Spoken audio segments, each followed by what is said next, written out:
Hi friends, welcome to Dohitha Chinmayya channel. ఈరోజు మనం oats pakoda ఎలా చేయాలో చూద్దామండి. ఆనియన్స్, ఓట్స్, బియ్యం పిండి, జీరా పౌడర్, సాల్ట్, కారం, శనగపిండి. ఒక బౌల్ తీసుకొని దానిలో ఆనియన్స్,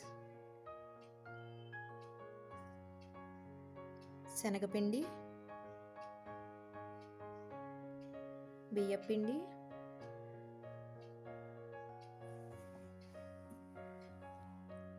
ఓట్స్, డైజెషన్ కోసం కొంచెం జీరా పౌడర్, చాలా హెల్దీ స్నాక్ అండి, ట్రై చేయండి. సాల్ట్,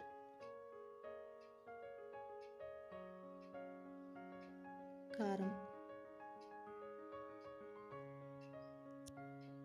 వీటన్నిటిని వేసి వాటర్ పోసుకొని కలుపుకోవాలండి. ప్యాన్ పెట్టుకొని ఆయిల్ వేసుకొని హీట్ అయిన తర్వాత కొంచెం కొంచెంగా పకోడీలా వేసుకోవాలండి. ఓట్స్తో కాబట్టి చాలా బాగుంటుంది. ఒకసారి మీరు కూడా ట్రై చేయండి. అలా కొంచెం కొంచెంగా మొత్తం వేసుకున్న తర్వాత కాసేపు ఆగిన తర్వాత టర్న్ చేసుకొని వేగించుకోవాలండి. గోల్డెన్ కలర్ రావాలి. చాలా క్విక్గా అయిపోతుంది. హెల్దీ స్నాక్ అండి.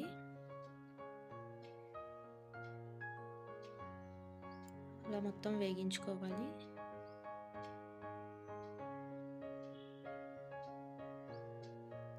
ఇది పిల్లల కోసం కాబట్టి నేను చేసేది ఎప్పుడు కారం అవి తక్కువే వేస్తానండి. మీరు కొంచెం ఎక్కువ వేసుకోండి.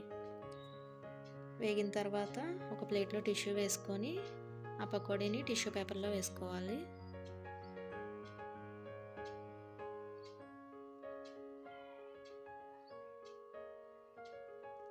అలా మొత్తం వేసుకున్న తర్వాత ఆయిల్ ఏమన్నా ఉంటే అది అబ్జర్వ్ చేసుకుంటుంది. చాలా హెల్దీ స్నాక్. ఒకసారి ట్రై చేయండి. ఈ వీడియో కనుక మీకు నచ్చినట్లయితే like, share, subscribe. Thank you.